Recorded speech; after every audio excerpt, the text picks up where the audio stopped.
여러분 안녕하십니까? 전격 시사 고성국입니다.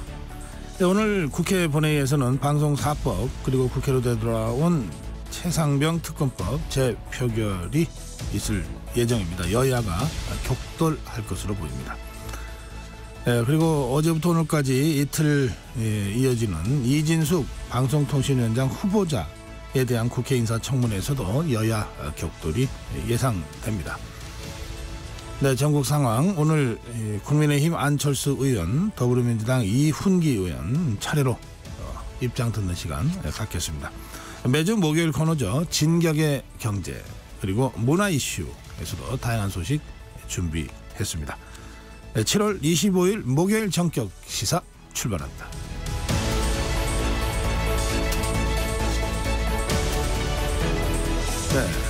네, 전격 시사는 유튜브 라이브로 생방송 함께 하실 수 있습니다.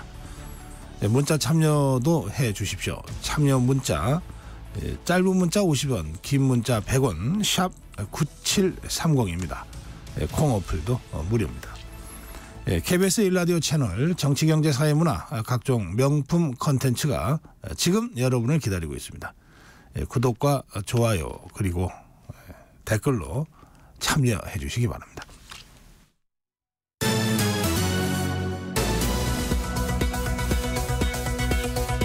네, 뉴스 브리핑입니다. KBS 우정화 기자입니다. 어서 오세요. 안녕하세요. 네, 어제 저녁이죠. 윤석열 대통령과 국민의힘 신임 지도부가 만찬을 했습니다. 어젯밤 늦게까지 만찬이 계속됐다 그러던데 어떤 얘기들이 오고 왔나요? 네, 말씀하신 대로 만찬이 좀 늦게까지 이어졌다고 합니다. 이번 이 후보 낙선자인 대표 낙선자인 나경원, 원희룡, 윤상현 후보도 함께 했다고 하는데요. 전당대회 때와 마찬가지로 화합 또 이 소통을 강조하는 이야기들이 좀 오간 걸로 전해지고 있습니다. 메뉴는 격이 없는 화합의 의미로 삼겹살, 쌈 이런 게 나왔다고 하는데요. 특히 윤석열 대통령은 한동훈 대표와 이른바 이 러브샷을 하면서 이 참석자들에게 하나가 돼서 이 한동훈 대표를 잘 도와달라 이렇게 말을 했다고 합니다. 한동훈 대표도 윤석열 정부의 성공과 정권 재창출을 위해서 노력하겠다 이렇게 화답을 했습니다. 윤석열 대통령은 낙선자들을 격려한 것으로도 전해지는데요. 낙선자들 역시 좀 당정 협력을 위해서 지원의 뜻을 밝혔습니다. 대통령실은 앞으로 당정이 좀 구체적인 소통 또 협력을 해나가겠다 이런 원칙적인 입장을 재차 밝혔습니다. 어제 만찬 자리에서 윤석열 대통령과 한동훈 대표가 잠깐이라도 독대를 했습니까? 네, 어제 두 사람이 독대를 한 적은 따로 없었다 이렇게 대통령실이 밝혔습니다. 다만 대통령실은 이 추후 독대의 가능성 또 정례 회동까지 모두 지금은 가능성이 열려 있다 이렇게 기자들의 물음에 답변을 했습니다. 네, 어제 국회에서는 하루 종일 이진숙 방송통신위원장 후보자 인사청문회가 열렸습니다. 많은 언론들이 관심을 갖고 보도도 했는데 어떻게 진행됐습니까? 네, 어제 먼저 야당 의원들의 좀 공세가 있었습니다. 크게 어떻게 문제가 제기가 됐냐면 이진숙 후보자의 법인카드 사적 유용 의혹 또 여기다가 5.18 민주화 운동 관련해서 SNS 활동 등을 집중적으로 문제를 제기를 했습니다. 먼저 법인카드 사적 사용 의혹에 대해선 주말에도 법인카드를 썼다라고 야당이 주장을 하면서 특히 호텔 같은 곳에서 썼기 때문에 쉽게 납득은 잘 안 된다 이렇게 지적을 했습니다. 이에 대해서 이진숙 후보자는 사적으로 사용을 하는 건 있을 수도 없는 일이라고 하면서 의혹을 강하게 부인을 했습니다. 또 이진숙 후보자가 이 과거 5.18 민주화 운동과 관련해서 이 폭도들의 선동에 의해서 일어난 사태다 이렇게 적힌 글에 이 공감을 표했다는 걸 이진숙 후보자가 공감을 표했다는 걸 야당에서 문제를 삼자 이진숙 후보자가 과거 이 자연인이던 당시까지 거론하는 건 좀 문제가 있다면서 공직자가 되면 중립을 지키겠다 이렇게 좀 전하면서 5.18에 관해선 대통령의 말과 자신의 생각이 같다라고 했습니다.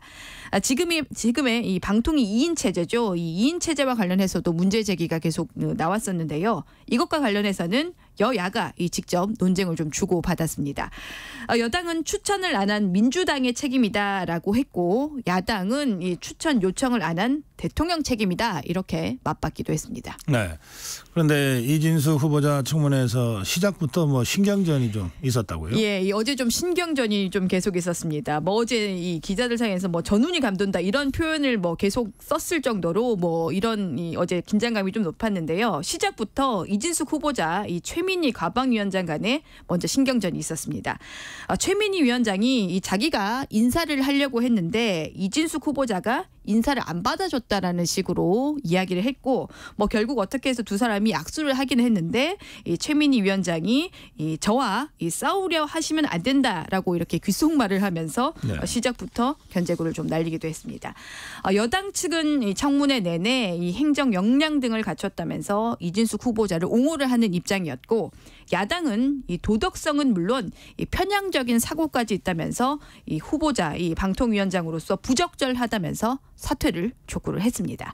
청문회는 오늘까지 이어집니다. 네. 국회에서는 오늘 청문회도 진행되지만 본회의가 열립니다. 해병대원 특검법 재의결이 오늘 이루어질 거라고요? 예, 예정이 되어 있습니다. 오늘 국회 본회의가 열리게 되는데요. 이 우원식 의장이 앞서서 밝힌 대로 오늘 이 해병대원 특검법 재의결에다가 방송사법에 대한 상정도 진행이 될 것 같습니다.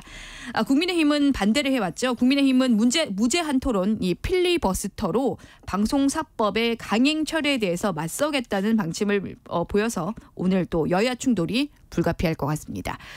어제 법제사법위원회에서도 좀 충돌이 있었습니다. 김건희 여사의 주가 조작 의혹 또 고가 가방 수수 의혹 등을 수사하는 뭐 이른바 김건희 특검법 또 여기다가 이 국민의힘 한동훈 대표의 자녀 논문 대필 의혹 등에 관한 한동훈 특검법도 같이 상정이 됐습니다.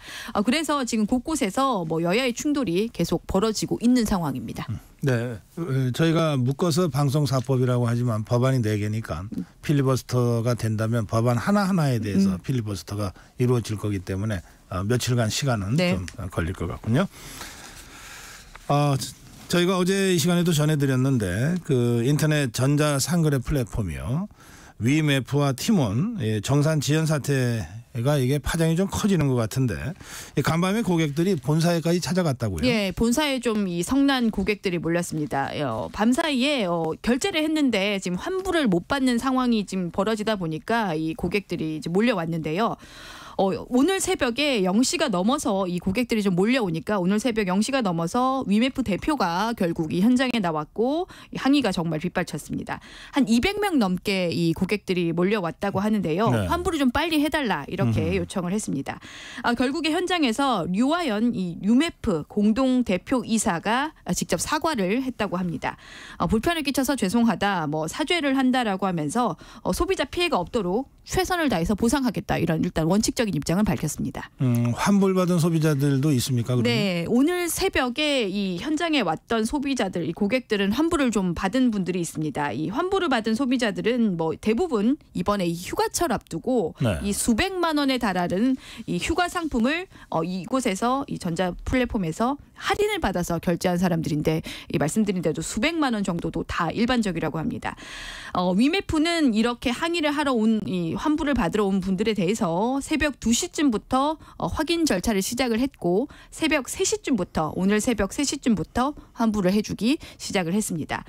지금 이 위메프뿐만 아니라 계열사인 이 티몬에서도 똑같은 일이 벌어지고 있죠. 이 티몬 고객들까지 오늘 새벽에 이 위메프 본사로 몰려와서 환불을 요청을 하기도 했습니다. 네.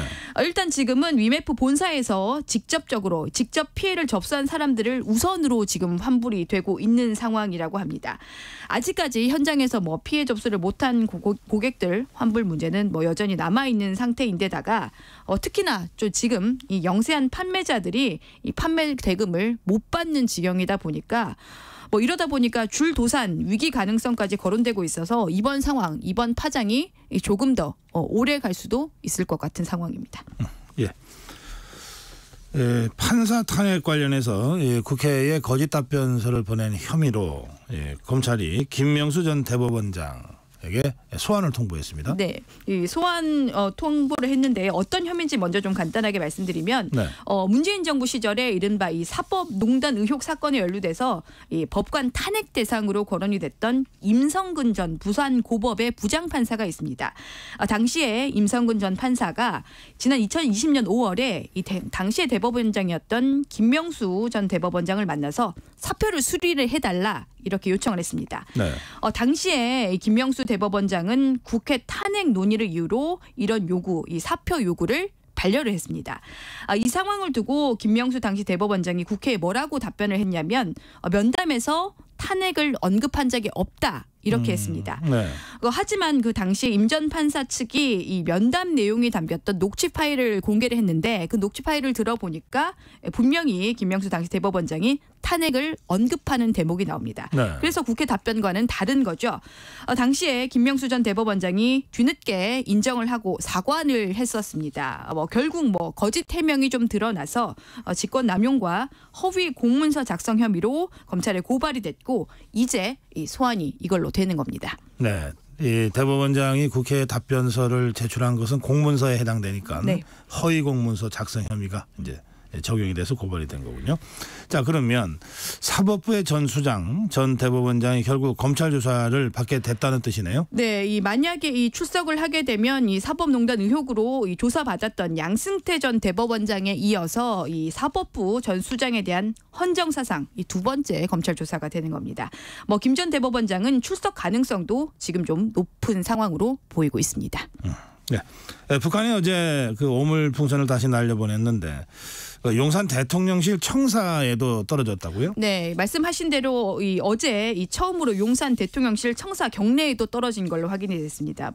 종이 같은 각종 쓰레기였다고 하는데요. 계속 이 오물풍선이 날아올 때마다 문제 제기가 되는데 만에 하나 위험 물질이라도 있으면 정말 큰일인데 어제는 이 대통령실 안까지 들어가는 일이 벌어졌습니다. 어제 오후에도 이 여러 풍선들이 용산 상공에도 떠다니는 모습이 확인이 됐는데요. 오늘 새벽 2시를 기준으로 서울 시내에서만 최소 240여 개의 풍선이 목격된 상황입니다. 이번에도 풍선에는 종이, 과자 봉지 등등 해서 각종 좀 지저분한 쓰레기가 있다고 하는데 우리 군이 지금 대북 확성기 방송을 맞대응 차원에서 전면 재개를 했지만 일단 북한은 계속 좀 오물풍선을 날려 보내고 있는 상황입니다. 네, 뉴스 브리핑 여기까지 하겠습니다. 우정아 기자였습니다. 전격 시사 듣고 계신 지금 시각 7시 32분입니다. 전격 시사 날씨 정보입니다. 낮에는 폭염이, 밤에는 열대야가 나타나면서 지치기 쉬운 요즘인데요. 평소보다 수분 섭취를 더 잘해주셔야겠습니다. 전국에 폭염특보가 발효 중인 가운데 현재 기온 강릉이 29.3도, 서울 26.8도 등 지난 밤사이 기온이 떨어지지 못해서 열대야가 나타난 곳이 있습니다.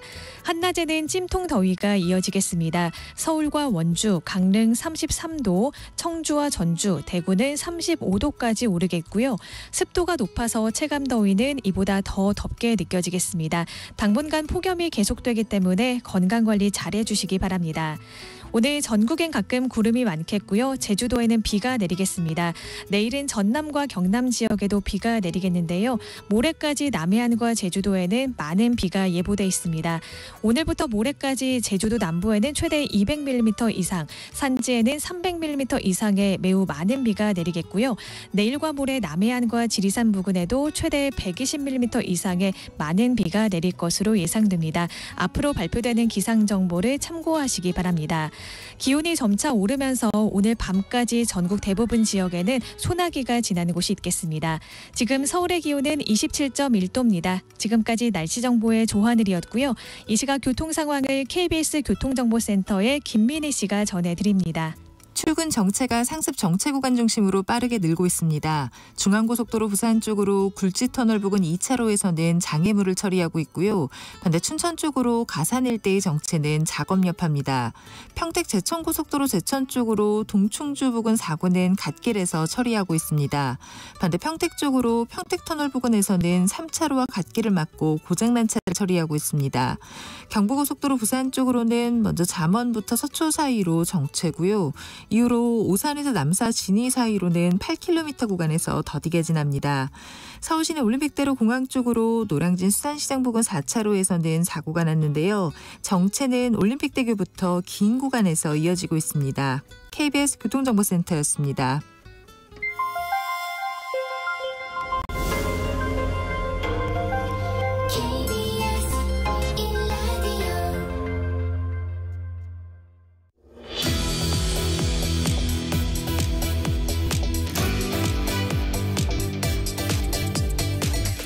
네, 오늘 국회에서는 해병대원 특검법 재표결이 예정돼 있습니다. 한동훈 국민의힘 새 대표 이 당정관계 첫 시험대가 될지도 모르겠습니다. 국민의힘 의원 중에서 유일하게 지난번에 해병대원 특검법 찬성한 국회의원입니다. 국민의힘 안철수 의원 전화 연결해서 말씀 좀 듣겠습니다. 의원님 안녕하세요. 네, 안녕하십니까. 네. 지난번에 그 해병대원 특검법 본회의 의결될 때 국민의힘 의원 108명 중에서 유일하게 찬성표를 던지시지 않았습니까? 네. 예, 오늘 이제 대통령 제의 요구에 의해서 오늘 재표결이 되는데 오늘도 찬성표를 던지실 생각이십니까? 저는 뭐 지금까지 항상 그랬듯이 양심 그리고 소신에 따라서 투표했습니다. 그리고 제 소신에는 변함이 없습니다. 다만 제가 말씀드리고 싶은 것이 여당 대표가 뽑힌 바로 다음 날 아닙니까? 네. 그런데 아무런 여당과 대화가 없이 야당이 바로 특검법 재결 상정한 거는 정말 유감입니다. 결국은 특검법 재의결안은 그래서 폐기될 수밖에 없지 않나 저는 그렇게 생각을 하는데요. 네. 그렇지만 이걸로 끝나지 않고 다시 또 이 특검안이 다시 올라올 겁니다. 네. 그렇게 되면 다음에는 한동훈 대표께서 뭐라고 합니까? 그 전당대회 때 그리고 또 취임 연설에서도 밝혔듯이 중립적인 제3자 특검을 추천하는 그런 특검법이 추진되는 거 그게 여야 합의를 통해서 통과되기를 바랍니다. 네. 그러면 지금 더불어민주당이 바로 오늘 특검법 재의결을 강행하는 것이 적절치 않다고는 생각하시지만 그러나 막상 그것이 본회의에 올라오면은 지난번처럼 찬성표는 던지겠다 이런 말씀이신가요? 제 소신은 변함이 없고 비록 결과에 어떤 영향을 미치지 못하더라도 그 다음에 이 한동훈 대표께서 추천하는 그 특검법이 여야 합의로 통과되었으면 좋겠다는 그 생각은 변함이 없습니다. 네. 그런데 당론인지 아닌지도 좀 이견이 있습니다만 어쨌든 국민의힘은 전체적으로 지금 특검법 반대인데 더불어민주당이 추진하는 특검법에 대한 반대인데 에도 불구하고 지금 개인 소신을 앞세워서 찬성을 하고 있는 그 이유를 좀 설명 좀 해주시겠습니까? 왜 그러신지?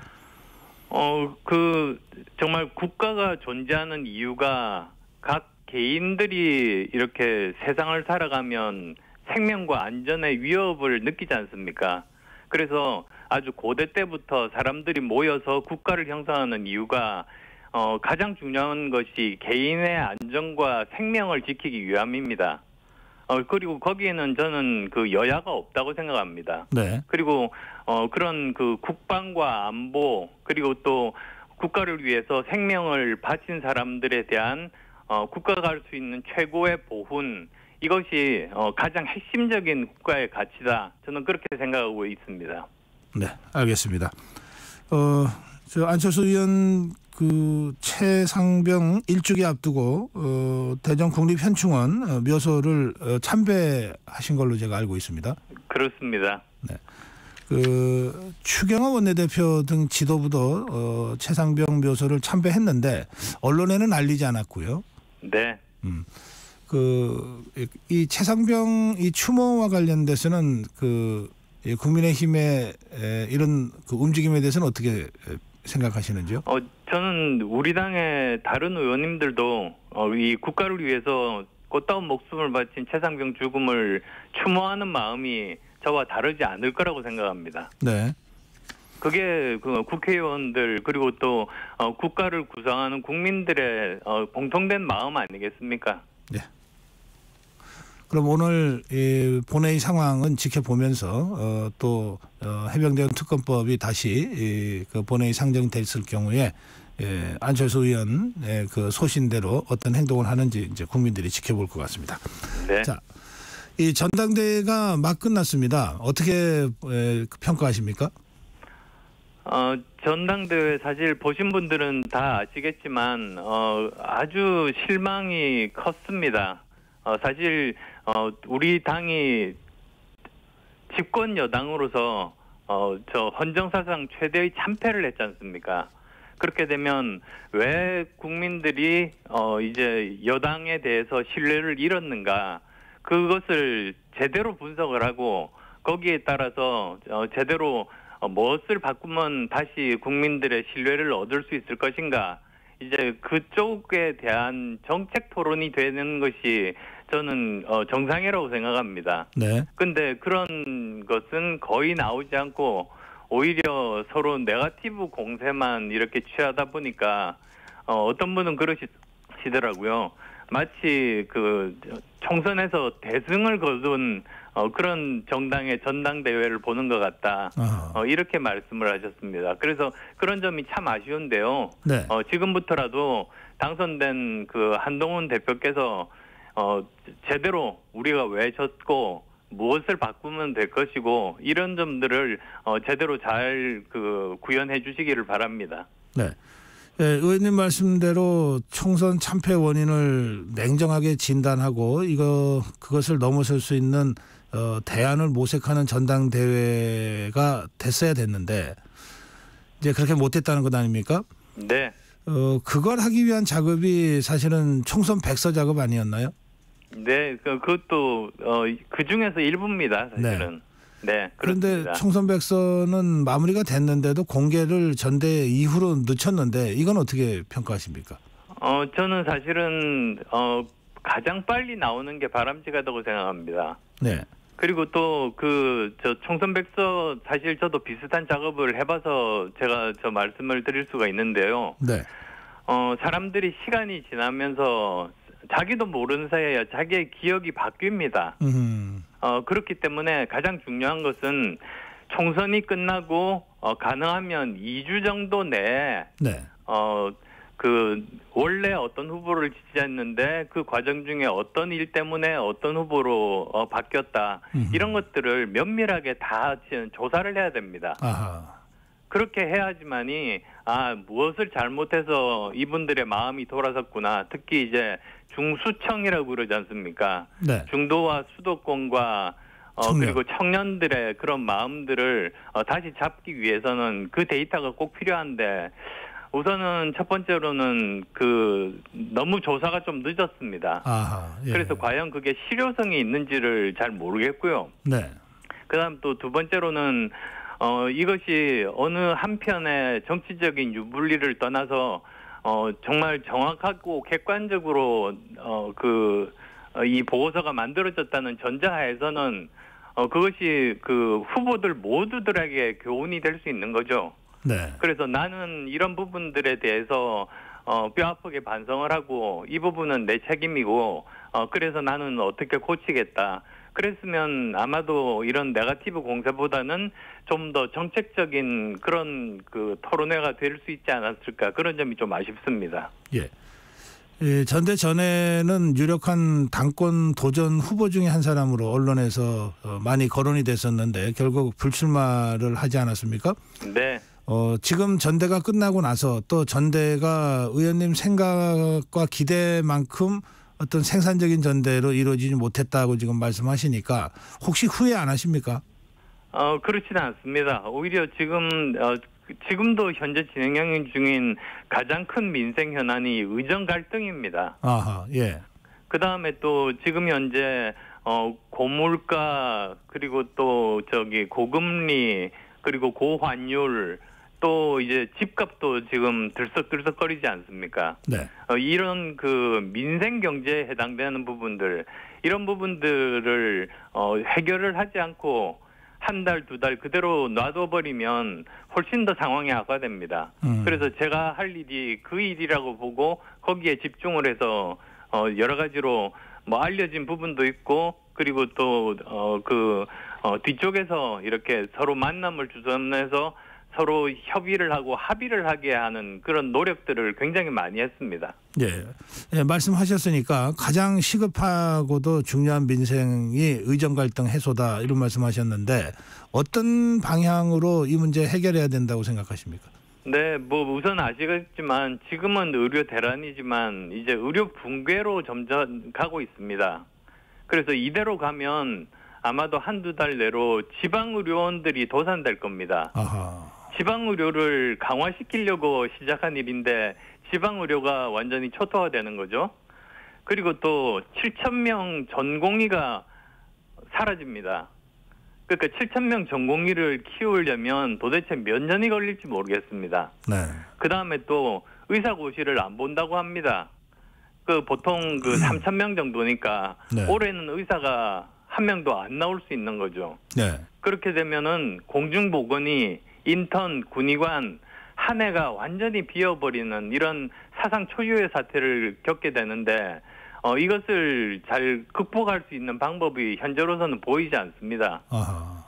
그래서 이 문제를 해결을 해야 되는데, 그래서 저는 그 2월 달에 처음 이 이야기가 나왔을 때부터 계속 제가 주장했던 것이 가장 큰 피해자는 국민인데 그렇게 놔둘 수는 없다. 정부와 의료계가 대화를 통해서 서로 한 걸음씩 물러나야 된다. 그래서 의대 증원은 그 원칙에는 모두 다 합의를 하되 올해 당장이 아니라 내년부터 이것을 실시하고, 그동안은 이제 OECD 같은 국제기구 포함해서 공론화위원회를 만들어가지고 의사수 그리고 또 필수 의료나 지방 의료를 강화하는 방안, 이런 것들을 완벽하게 만들어서 실시하는 것이 그것이 100년 대계를 위해서 우리에게 좋은 방법이라고 그렇게 말씀드렸습니다. 네. 근데 결국 그렇게 진행이 안 됐지 않습니까? 그렇습니다. 그러면 지금 할 수 있는 일은 뭘까요? 지금은 결국은 두 가지 커다란 손해가 있습니다.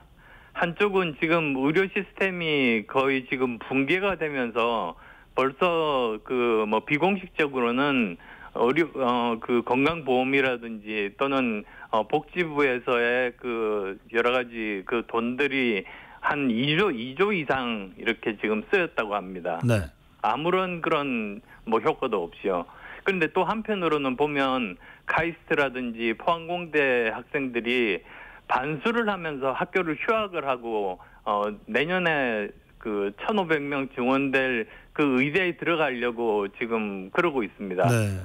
그거는 또 보면 미래를 준비하는 인공지능이라든지 반도체라든지 이런 인력이 그 고급 인력들이 사라진다는 그런 말이거든요. 네. 네. 그래서 결국은 양쪽에 큰 손해가 있는데 결국은 그 중에서 그래도 손해가 덜 나는 쪽으로 국가가 과감하게 택하는 수밖에 없다고 생각합니다. 알겠습니다. 이 전대가 끝나자마자 우리 범 여권에서 대통령과 당의 관계, 또 윤석열 대통령과 한동훈 후보 간의 관계 회복 또는 복원이 제일 급선무다, 이런 얘기들이 나오고 있는데 의원님은 이 문제는 어떻게 보십니까? 예, 저는 어제 그 만찬하셨지 않습니까? 네. 그래서 대통령께서 한 대표 여러 개 만들지 말고 많이 도와줘라 이렇게 말씀하셨고, 한 대표도 또 대통령 중심으로 뭉치자 그렇게 화답을 했습니다. 네. 그래서 저는 이번을 계기로 해서 건설적인 당정 관계가 정립이 되기를 바랍니다. 그러니까 지난번에 김기현 대표 시절에는 건설적인 당정 관계라기보다는 수직적이고 당정 일체를 주장을 했습니다. 근데 그 결과가 이번에 총선 참패로 나타났지 않습니까? 네. 그러면 틀렸으면 이제 방법을 바꿔야죠. 그래서 정부는 실행 집행 능력을 가지고 있으니까 이제 그걸로 해서 그 국민들의 민생을 최우선으로 돌보고 그 다음에 또 정당은 정부가 가지고 있지 않은 민심을 파악하는 능력 대부분이 지역구 의원들이다 보니까 그런 정보를 가지고 정부에서 여러 가지 그 정책이라든지 인사를 발표할 때 민심과 만약에 다른 부분들이 있다면 거기에 대해서 직언을 하고 더 좋은 정책을 제안하고 더 좋은 사람을 제안을 하면서 서로가 도와주는 상호 도와주면서도 견제도 하는 그러면서 양쪽이 다 시너지가 날 수 있는 거 아니겠습니까? 저는 그런 건강한 당정관계가 이제부터 시작되었으면 하는 바람입니다. 예. 이제 그런가 하면 한동훈 대표가 선출되자마자 야권에서는 한동훈 대표를 이제 여러 가지 수준으로 압박하는 그런 요구들을 하고 있거든요. 그러면서 또 한동훈 특검법도 추진하겠다 그러고요. 또 그런가 하면은 또 고발도 했습니다. 이 야권의 이런 공세에 대해서는 어떻게 대응하는 것이 필요하다고 생각하십니까? 많은 국민들께서 지금 생각하고 계시겠지만 이 거대 야당이 완전히 특검 만능주의에 빠져 있다. 저는 그렇게 생각한다고 봅니다. 그래서 이건 사실은 특검 만능주의라는 게 민주주의와 의회주의 파괴지 않습니까? 그래서 정말 대표 당선이 됐는데 축하는커녕 바로 그 다음날 한동훈 특검법을 상정한다는 것 자체가 협치는 하지 않고 정치 공방을 하겠다. 이런 저는 선언이라고 봅니다. 이렇게 되면 사실 또 제일 큰 피해자는 대한민국과 대한민국 국민 아니겠습니까? 그리고 이게 저는 특검을 할 그런 사안도 아니라고 봅니다. 이런 부분들에 대해서 의혹이 있다면 시민단체나 아마도 어디서 자발적으로 수사기관에 고발을 하고 그러면 거기서 수사를 하고 그 처리 결과를 지켜보는 게 맞지. 이게 특검으로 갈 사안은 아니다 생각합니다. 네. 지금 김건희 여사 그 비공개 검찰 그 소환 대면 조사를 둘러싸고 또 여야 간 공방도 상당하고 검찰 내부의 갈등도 좀 깊어지고 있고 그렇습니다. 이 문제는 어떻게 보시는지요? 이 문제는 뭐라고 합니까? 법 앞에서의 평등이라는 그런 국민의 눈높이 그리고 또 법 감정상에 좀 아쉬움이 많은 게 솔직하게 사실입니다. 그래서 검찰청이 아닌 제3의 장소에서 조사를 받고 또 검찰총장한테 사후 보고했지 않습니까? 이런 문제들은 있는데 또 다만 현직 영부인이 직접 검찰 조사에 응하고 12시간 조사를 받았다는 것 이건 저는 의미 있는 일이라고 생각합니다. 그래서 이제 우리가 해야 될 일이 이 미흡했던 부분들에 대해서 추가적인 후속 조치를 통해 가지고 이 공정하게 누구나 납득할 수 있게 수사가 이렇게 마무리되기를 저도 희망합니다. 예. 어제 이진숙 방통위원장 후보자 청문이 있었습니다. 오늘 하루 더 하는데요. 어제 청문 어떻게 보셨는지요? 우선은 저는 거대 야당이 국회의 지금까지의 모든 관행들을 다 깨버리는 이런 것들이 국민들로부터 공감을 얻지 못한다고 생각합니다. 그러니까 장관급 인사는 인사청문회 하루 하는 게 상례죠. 네. 국회 그러니까 국무총리만이 이틀 하는데 이렇게 이진숙 후보에 대해서는 이틀이나 인사청문회를 했다는 거 사실 유례가 없다는 거고요. 네. 그리고 제가 어제 이렇게 기록을 봤더니 10시간 정도를 했는데 정쟁을 9시간 반 했습니다. 정책 질의는 30분에 그치지 않았습니다. 네. 그래서 이거는 정말 언론 장악을 위해서 그 목적으로 지금 하는 것이다. 이런 생각들이 듭니다. 예, 알겠습니다. 오늘 하루 더 지켜봐야 되겠습니다. 예, 지금 더불어민주당도 전당대회가 점점 이제 본격적으로 이제 진행이 되는데 어떻게 보고 계시는지요? 네, 저 뭐 예상보다 더 높게 나오더군요. 90%. 예. 뭐 비록 아무리 해도 뭐 조국 대표만 하겠습니까만은 99.9%까지는 안 나오겠습니다만 이것도 네. 민주주의 사회에서 참 바람직하지 않고 있으면 안 되는 일 아니겠습니까? 네. 그러니까 이런 부분들에 대해서 결국은 이재명에 의한 이재명의 민주당이 완성되는 과정이다.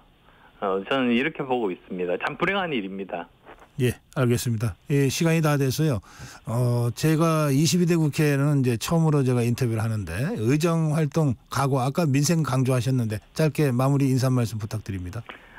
제 그 소신은 작은 일도 못하는 사람은 큰 일도 못한답니다. 네. 그래서 저는 우선은 제 지역구 활동들 특히 제1기 신도시 그 재건축 때문에 지금 굉장히 부산합니다. 그런 부분들 제대로 만들고 그리고 또 제 지역구에 판교 테크노밸리가 있습니다. 알겠습니다. 우리나라 미래를 먹여 살릴 수 있는 곳으로 만들 겁니다. 네, 작은 일도 못하면 큰 일도 못한다. 오늘 말씀 여기서 마무리할게요. 고맙습니다. 네, 감사합니다. 네, 국민의힘 안철수 의원이었습니다.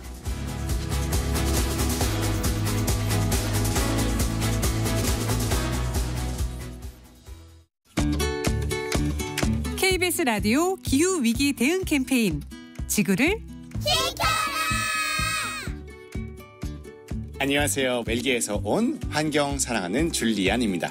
환경 얘기하면 사람들이 조금 유난턴다 하면서 그런 부정적인 댓글 많이 받을 거라고 예상을 하지만 저는 의외로 정말로 응원의 댓글 더 많이 받는 것 같아요. 그래서 그만큼 많은 사람들은 요새는 정말로 환경에 대한 관심이 많구나 라는 것은 저는 온몸으로 느끼고 있어요.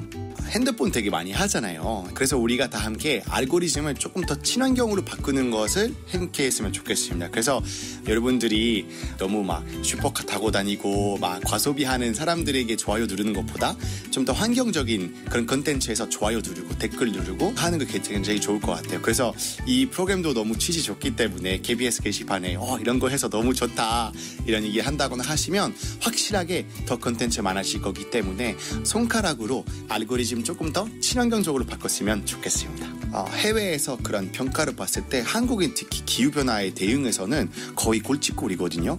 한국은 산유국 같은 등급이고 러시아보다 밑에 있어요. 그래서 저도 되게 놀라웠던 건데요. 특히 온도도 되게 중요한데 한국은 되게 한여름이면은 너무 추워서 따뜻한 옷 입고 껴야 되고 겨울에는 또 너무 더워서 거의 반팔로 입어야 될 정도이기 때문에 여러분 집에서 19도로 돼 있으면 22도 돼 있으면 23도 하시는 거 어떨까 생각하고요. 겨울에는 우리가 옷 하나 더 입고 그리고 보일러 1도 줄이는 것은 함께 동참하면 너무나 좋을 것 같습니다. 뜨거워지고 있는 지구. 지금 우리의 문제입니다. KBS 라디오 기후위기 대응 캠페인 지구를 지켜라 였습니다.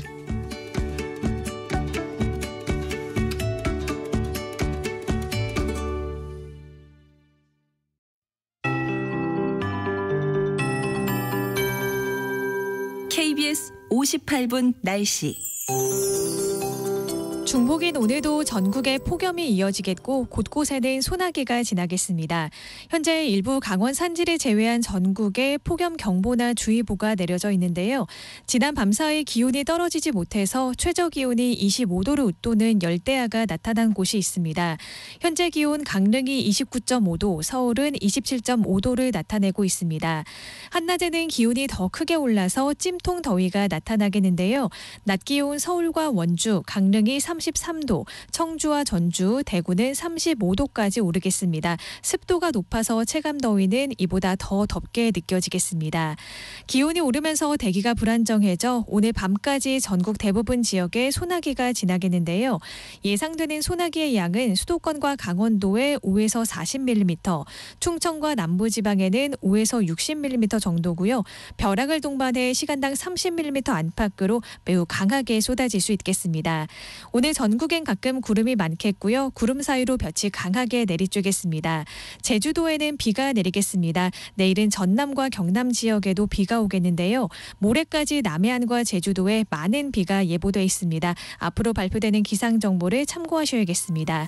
현재 서울의 기온은 27.5도입니다. KBS 58분 날씨 조하늘입니다.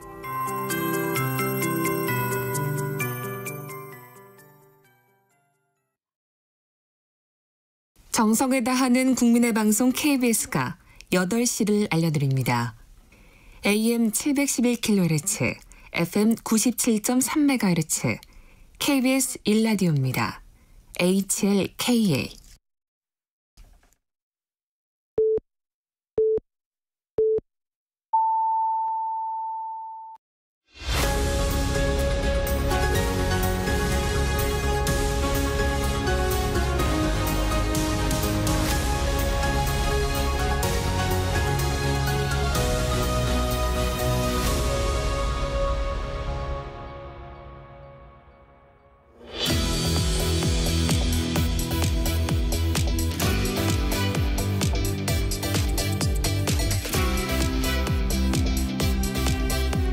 어제 국회에서는 이진숙 방통위원장 후보자 인사청문회가 있었습니다. 밤늦게까지 있었고요. 오늘도 계속됩니다. 국회 과방위원 더불어민주당 이훈기 의원 모시겠습니다. 지역구가 인천 남동구 을 지역입니다. 의원님 어서 오십시오. 예, 안녕하십니까. 반갑습니다. 과방위원이시니까 어제 인사청문회를 하셨네요. 예. 어제 밤늦게까지 했다 그러던데요. 어제 밤 10시 오전 10시에 시작해서 네. 오늘 새벽 1시쯤 끝났습니다. 하루를 넘겼군요. 예. 넘겼고 오늘 10시에 다시 속기하는 걸로. 네. 분위기가 어땠습니까? 제가 어제 느낀 분위기는 이진숙 후보자가 공직자로서 자격이 있는지 좀 의심스러웠어요. 이런 거죠. 후보에 대해서 살아온 삶도 검증을 하고 인생 철학도 검증을 하고 또 정책이나 그리고 어떤 조직을 이끌 수 있는 능력이나 이런 걸 검증을 하는데 어제 후보자께서는 과거의 얘기에 대해서는 자기가 자신이 이제 자연인일 때 얘기라 그거는 얘기할 못하겠다 이런 얘기를 주로 하셨고 그리고 가령 5.18이나 5.16 이런 거에 대해서 물어보면 그거는 개별적으로 대답할 수 없다. 그리고 이제 공식적으로 우리 사이에서 어느 정도 정리된 내용들이잖아요. 그렇게 말씀을 하시고 그리고 주식거래라든가 이런 개인 자료는 하나도 안 내셨어요. 그리고 저도 이제 서면 질의를 143건을 했는데 제가 서면 질의 143건을 정리했더니 A4 용지로 한 장밖에 안 나요. 왜 그러냐면 답변 내용이 없기 때문에. 그래갖고 검증을 할 수 없고 유일하게 낸 게 법인카드 쓴 거였어요. 그래갖고 어제 청문회가 이상하게 법카 청문회처럼 돼버렸어요. 볼 수 있는 자료가 없으니까요, 의원들이. 그래서 상당히 안타까웠고 공직 후보자로서 검증을 받으려면 자기 인생이라든가 철학 그리고 자기가 방통위원장으로서 업무를 할 수 있는지에 대해서 충분히 의원들이 질의도 하고 검증을 받을 수 있어야 되는데 그런 거에 대해서 후보자가 인정을 안 하고 있었어요. 그래서 저는 깜짝 놀랐어요. 이런 분이 공직 생활을 하려고 그것도 장관급의 방통위원장을 하려고 하시는구나. 이건 상당히 위험하다 이런 생각이 들었습니다. 조금 전에 국민의힘 안철수 의원하고 전화 인터뷰에서 이진숙 후보자 청문과 관련해서 두 가지 얘기를 했습니다. 안철수 의원이 하나는 이례적으로 이틀이나 했다 하는 것다가 또 하나는 이게 정쟁으로 일관됐다. 정책 질의는 30분밖에 없었다. 이런 두 가지 지적을 하던데 그 지적에 대해서는 어떻게 말씀하시겠습니까? 저는 정책 질의를 별로 할 수 있는 상황이 아니었고요. 그리고 오히려 정쟁으로 몰고 간 건 국민의힘 의원분들은 이진숙 후보 청문회인데 언론노조 청문회인지 민주노총 청문회인지 자꾸 그런 프레임으로 가세요. 이진숙 후보와 전혀 관련 없는 언론노조 민주노총 얘기를 하고 증인이나 참고인으로 나오시는 분들에 대해서도 이진숙 후보와 관련 없는 얘기를 계속 물어보고 이상한 프레임을 짜서 오히려 청문회를 이상하게 만든 거는 국민의힘 의원들이었어요. 그랬고 정책 질의를 하려면 후보자께서 준비가 돼 있어야 되는데 정책 질의를 할 수 있는 자료도 없고 그리고 물어보면 기억도 선택적이세요. 자기가 편한 건 기억난다 그러고 자기가 불편한 거는 전혀 기억을 못한다 그러고 그래갖고 제대로 할 수가 없었어요. 그리고 이제 저는 이제 몇 가지 질의를 했는데 네. 제가 이제 이진숙 후보가 SNS에 올린 글 중에 MBC를 응징해야 한다고 한 부분이 있어요. 그리고 응징의 방법으로 MBC를 안 보게 하거나 광고를 주지 말아야 된다고 했어요. 그래서 제가 아니 이게 50년 전 동아투이가 있었고 자유언론 실천이 있었고 동아일보 백지 광고 사태가 있었는데 그거는 박정희 독재 정권 시절에 언론 탄압을 위해서 가장 치사한 광고로 탄압한 건데 그런 발상을 하는 거냐. 방통위원장 후보가 언론의 방송의 독립을 지켜야 될 분이 그런 식으로 광고 탄압을 통해서 방송을 장악하겠다는 거냐. 제가 이제 그렇게 물어봤어요. 네. 그랬더니 그런 뜻이 아니라는데 문맥상은 그런 뜻이거든요. 그러니까 하나하나 자신이 얘기했던 말이나 글에 대해서 물어보면 동문서답을 하시더라고요. 그러니까 그걸 바탕으로 정책 질의를 하려고 하잖아요. 네. 광고에 대해서 어떻게 생각하고 뭐 그 방송사에 대해서는 어떤 정책을 이런 식으로 들어가야 되는데 거기에서 전혀 인정을 안 하시니까 더 이상 뭐 질의가 진전이 없는 것이죠. 그렇군요. 네. 예. 일부 언론에서는 이게 사상검증 청문회였다. 뭐 이런 그 보도도 하던데요. 근데 그거는 그분이 그런 식으로 말이나 SNS에 올린 글이 워낙 많으시니까 거기에 대해서 물은 거고 거기에 대해서 답변을 하신 건 하나도 없어요. 네. 뭐라고 답변을 하냐면 거기에 네. 대해서는 내가 자연인일 때 한 발언이나 SNS에 올린 글이기 때문에 네. 나는 거기 얘기할 필요가 없다 이렇게 얘기를 하세요. 네. 그러면 이진숙 후보가 인생에서 이 전의 인생에 대해서는 아무것도 검증을 안 받겠다는 얘기잖아요. 그런 식의 대응을 계속 하셨어요. 어제 청문회 내내 14시간 동안 청문회 동안. 네. 이틀간 하는 거는 좀 이례적이다 이런 지적에 대해서는 어떻게 생각하십니까? 그러니까 그만큼 지금 방통위원장이 중요한 자리고 이진숙 후보에 대해서는 검증할 게 많다는 생각을 해서 그 과방위에서 이틀을 한 거고 그리고 어제 청문회 초반에 의사진행 발언을 하면서 자료 요구한 걸 거의 안 주셨어요. 그 법학 자료 외에는 모든 자료를 안 주셔갖고 어떤 의원이 의사진행 발언을 통해서 자료를 내일까지 계속 안 주면 청문회를 하루 늘릴 수도 있다 이런 얘기를 하셨고 네. 그 방통위원장도 자료를 다른 공직 후보들이 내는 일상적인 자료도 안 주고 있는데 그 자료도 안 주면 청문회 3일 연장에 대해서도 심각하게 고민하고 의결할 수 있다 이렇게 말씀을 하셨거든요. 그러니까 네. 가방위원장이 예, 이틀이 이례적이지만 3일도 할 수 있는 상황이 돼버린 거예요. 그리고 어제 청문회를 보신 많은 국민들이 느끼셨겠지만 답답해하셨을 거예요. 저분이 공직을 하려고 나온 분인가, 뭘 검증받겠다고 나온 건가, 국민들이 평가할 수 있게 예의 바르고 성실하게 준비를 하고 답변을 하는 분인가에 대해서 저는 많이 생각하셨을 거라고 봅니다. 네. 어제 청문을 많은 분들이 지켜보셨을 거고요. 또 의원님이나 이제 더불어민주당 의원들한테는 또 지지자들이 또 당원들이 여러 가지로 이제 문자도 보내고 그러지 않습니까? 어떤 말씀들을 많이 들었습니까? 답답하다는 것이 제일 많았어요. 그리고 답답하다 뭐 이런 표현은 그런데 뻔뻔하다 뭐 이런 내용이 많이 있었습니다. 그렇군요. 예, 오늘로 끝나는 걸로 일단 돼 있죠. 3일 더 할지 어떨지는 이제 지켜봐야 될 그거는 일이고요. 나중에 논의할 네. 사항. 그러면 오늘은 우리 이훈기 의원은 어떤 데 초점을 맞춰서 청문을 진행하실 제가 이제 아까 말씀드린 것처럼 그 광고로 방송사를 탄압한다는 거에 전 상당한 문제의식이 있거든요. 아니 방통위원장 하실 분이 방송사를 광고로 탄압한다. 저는 이 발상은 박정희 시대 독재 발상하고 똑같다고 생각하거든요. 그래서 그 부분에 대해서 다시 한번 좀 여쭤보려고 그러고 어제 이분이 대전 MBC 사장을 3년 하실 동안 서강대 공공정책대학원하고 언론대학원 두 군데를 다니셨어요. 근데 야간에 다니셨거든요. 그러면은 시간이 한 8시인가 그래요.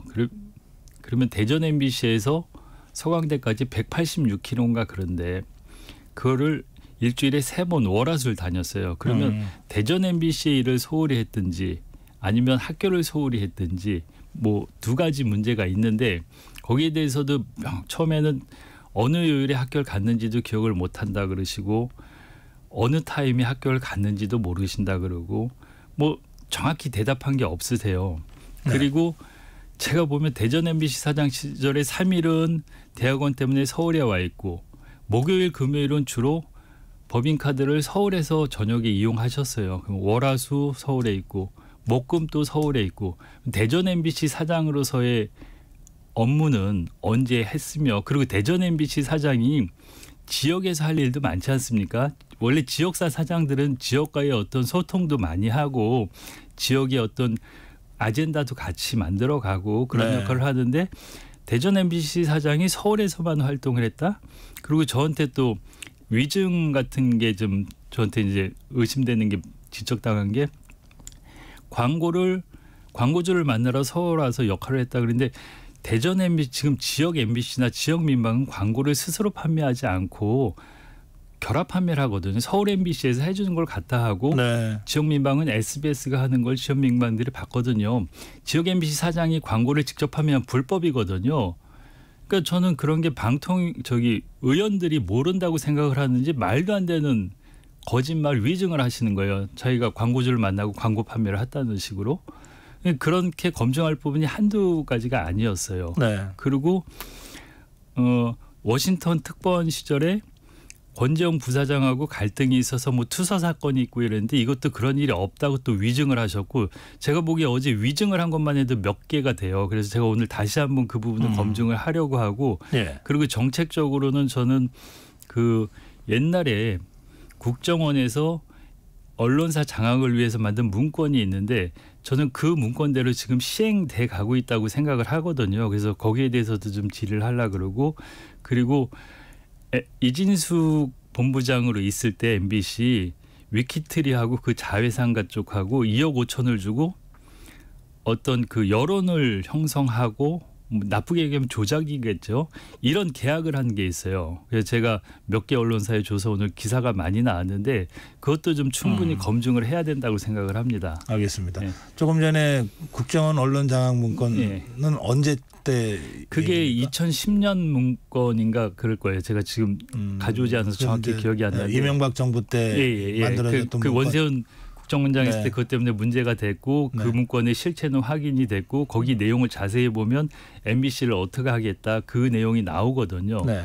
나오고 거기 어떻게 보면 이게 우연의 일치인지 누가 의도적으로 하는지 모르겠는데 그 문건을 보면 MBC의 어떤 공정성이나 심의를 문제 삼아 갖고 벌점을 많이 줘 갖고 제어가에서 불이익을 주고 그래서 다시 민영화로 가고 뭐 이런 시나리오가 있는데 저는 지금 그런 시나리오도 MBC 지금 벌점이 상당히 많거든요. 지금 사장이 소송을 해서 아직 결정이 안 됐지만 만약에 사장이 바뀌어갖고 소송을 다 취하하면 그 올해 연말 제어가에 MBC는 엄청난 벌점을 받을 거예요. 네. 그러면 제어가를 통과 못할 수도 있는 상황이 벌어지거든요. 그 국정원 시나리오는 그런 상황이 될 때 민영화할 수 있다는 그런 시나리오가 있어요. 네. 그게 이제 2010년경에. 네. 2010년인가 11년인가 그런 것 같습니다. 그 문건이. 일단 그 문건처럼 지금 진행되고 있는 것 같다. 그래서 그것도 한번 좀 제가 짚어보려고 그럽니다. 알겠습니다.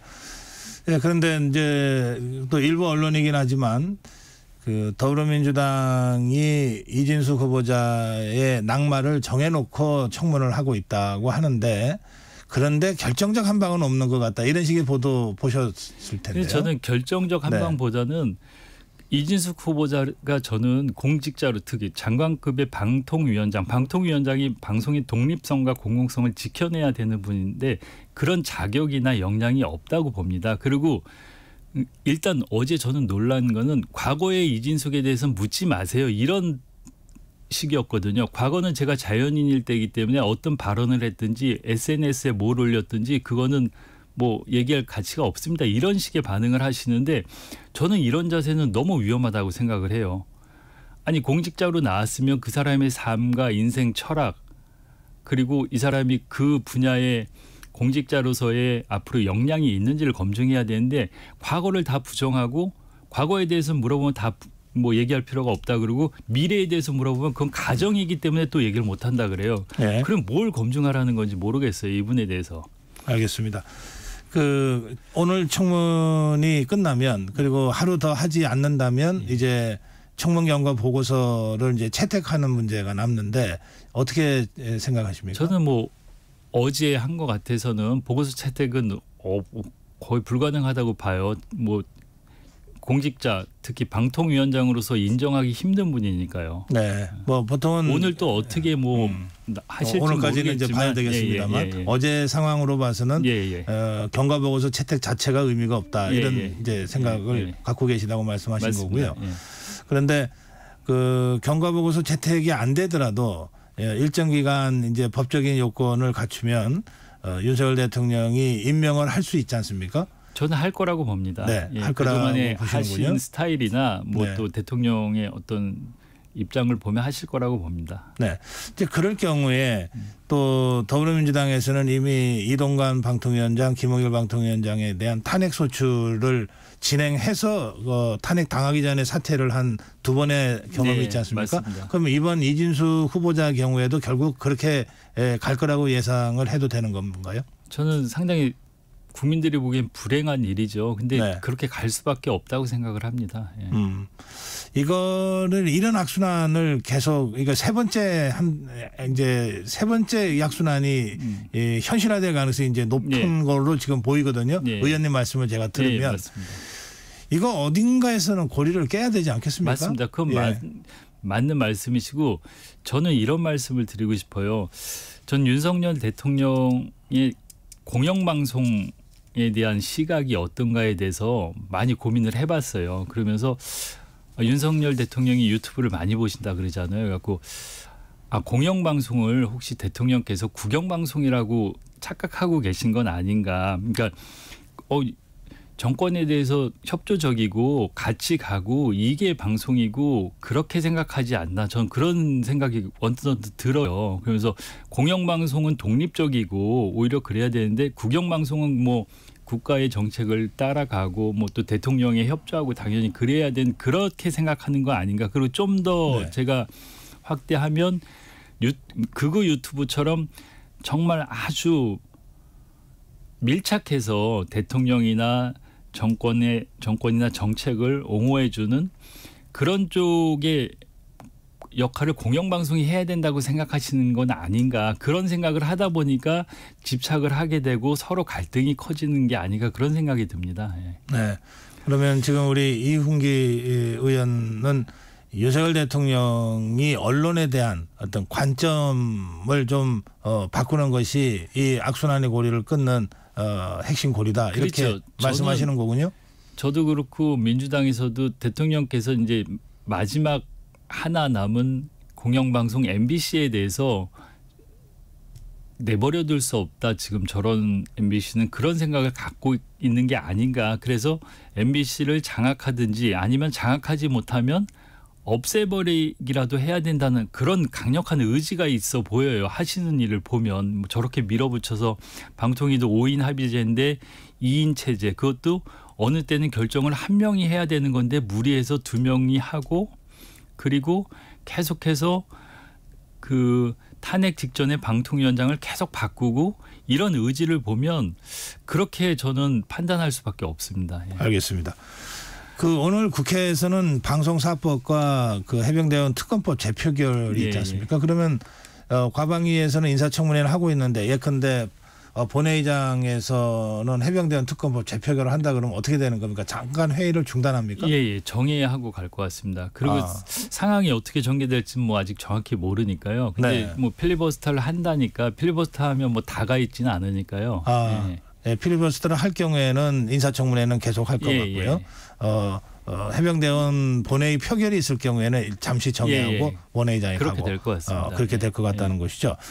자, 이 방송사법 이게 이제 지금 방통위원장 인사청문과도 좀 직접적으로 연관되고 있는 맞습니다. 문제이기도 한 것인데요. 이 경우에 방송사법도 오늘 본회의 처리가 되면 대통령 거부권을 다들 예상하고 있거든요.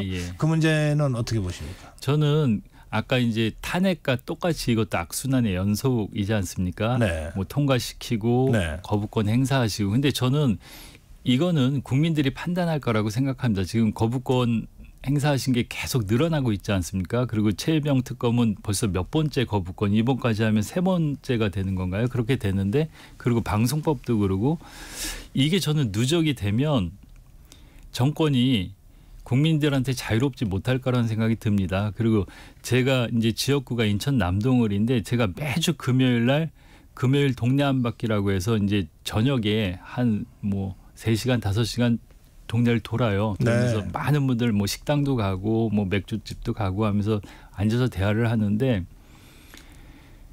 대통령 탄핵에 대한 목소리가 점점 높아지고 있어요. 제가 만나는 분들은 당원들도 아니고 아주 순수한 중간 유권자들인데, 그분들의 생각은 이런 거예요.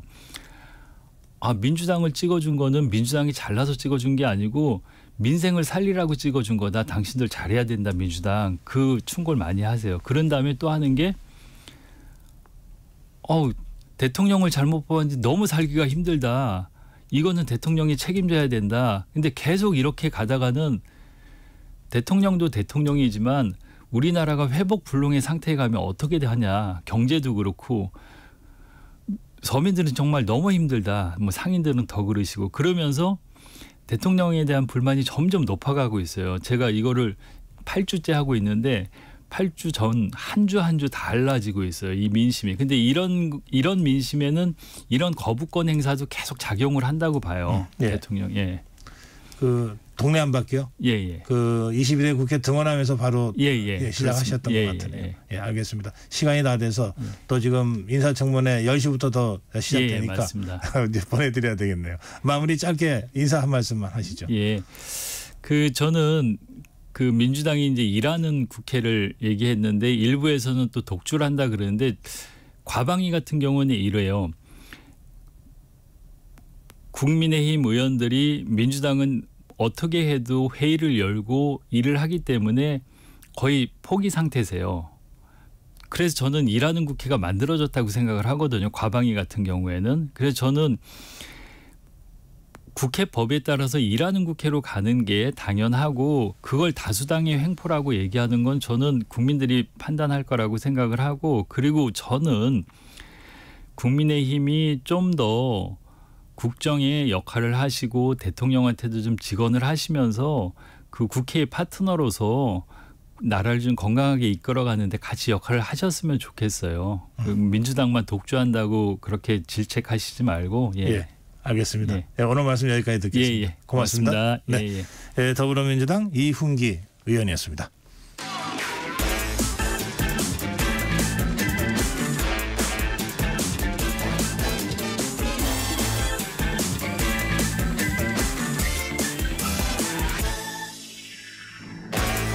네, 한 번 더 뉴스입니다. 한국경제신문 최영찬 기자입니다. 어서 오세요. 네, 안녕하세요. 이 팀원 위메프죠? 네.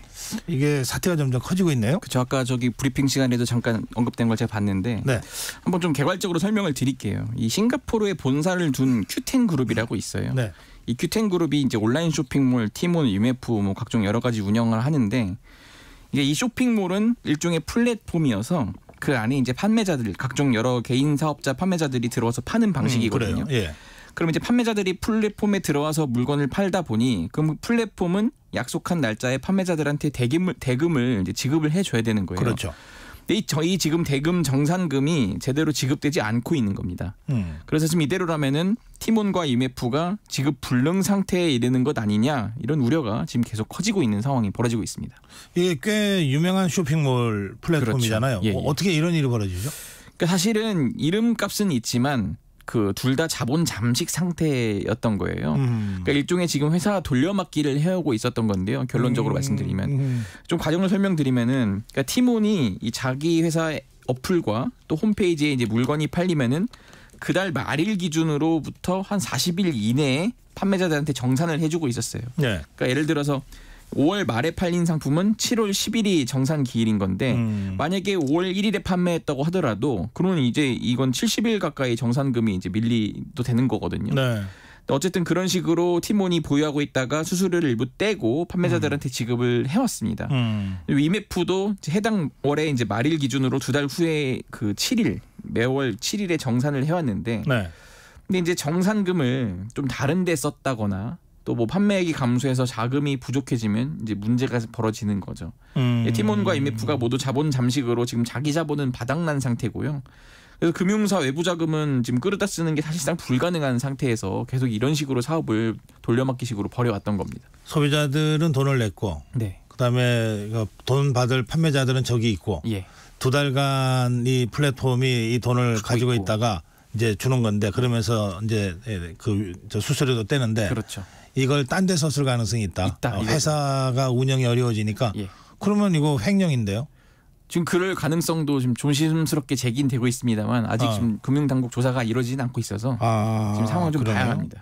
이게 그 싱가포르 큐텐그룹이 지금 모 회사라면서요. 예. 그러면 이 모 회사가 직접 나서야 될 상황 아닌가요? 맞습니다. 지금 그 모기업 큐텐이 자금을 지원한다거나 또 큐텐의 대주주가 우리나라 사람이에요. 구영배 대표라고 있는데 네. 이 자기 자금이라도 출연을 해야 하는 상황인데 지금 큐텐조차 경영 상황이 좀 녹록지 않다 이런 얘기가 유통업계에서는 나오고 있거든요. 네. 그러니까 이번 정산지원 사태의 시발점이 사실상 이 큐텐그룹이라는 거예요. 이 큐텐에서는 작년 말부터 정산지원이 빈번하게 일어났다는 거예요. 모기업에서도. 아 그래요? 네, 근데 계속 시간을 끌었는데, 근데 지금 큐텐은 본사가 또 싱가포르에 있고 판매자들이 한국 업체에 있다 보니 그동안 우리나라에서는 이렇게 뉴스로 부각되지는 않았던 건데 네. 이번에 어쨌든 티몬과 IMF 사태로 인해서 이게 이제 공론화된 거죠.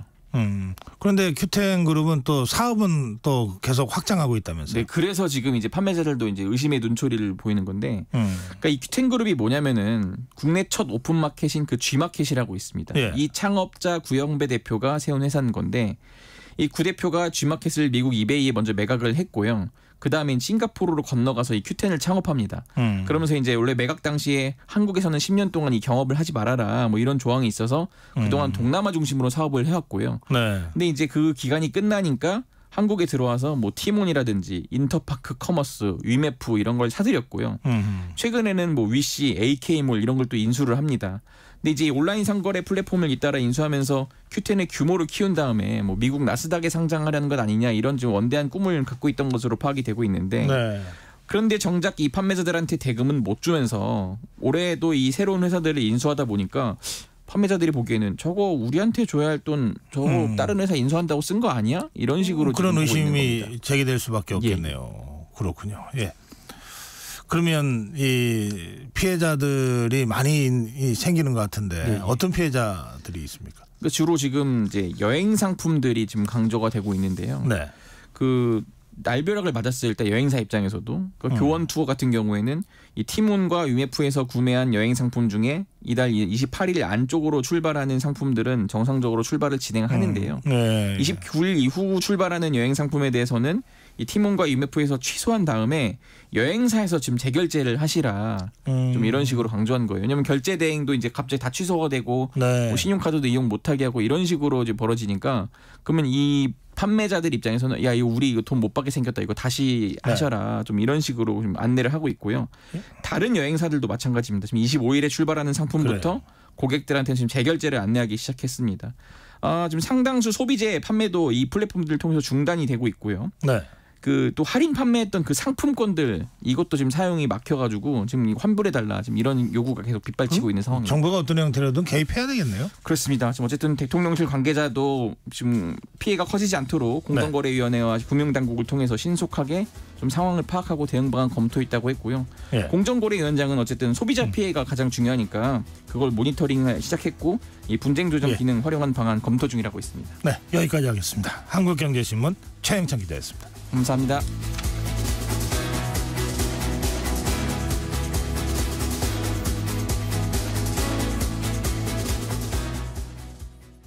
(2024년 10월 1일부터) 폐기물 처리 현장 정보 전송 의무화가 사업장 일반 폐기물과 수출입 폐기물까지 확대 시행됩니다.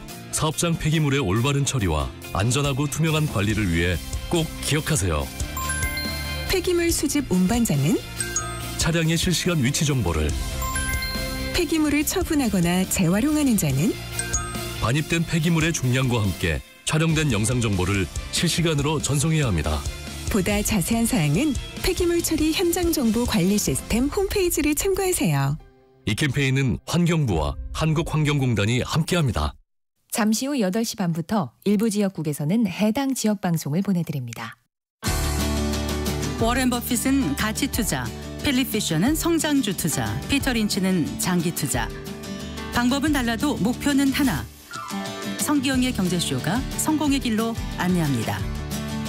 깊이 있게, 명쾌하게, 지금 이 시대 경제에 관한 모든 것을 알려드립니다. 평일 오후 4시 5분 성기영의 경제쇼와 함께하십시오.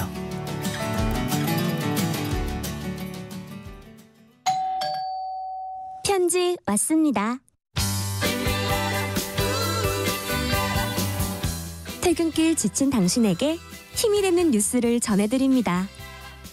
매일 저녁 5시 5분 당신과 함께 읽는 세상 이야기 KBS 1라디오 뉴스레터 K. 지금 시각은 8시 30분입니다. KBS.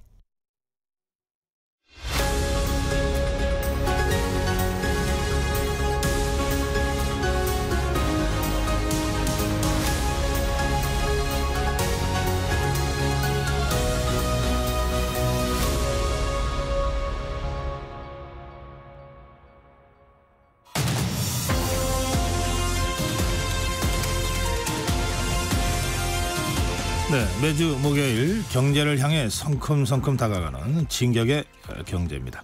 오늘은 환율 문제 좀 알아보겠습니다.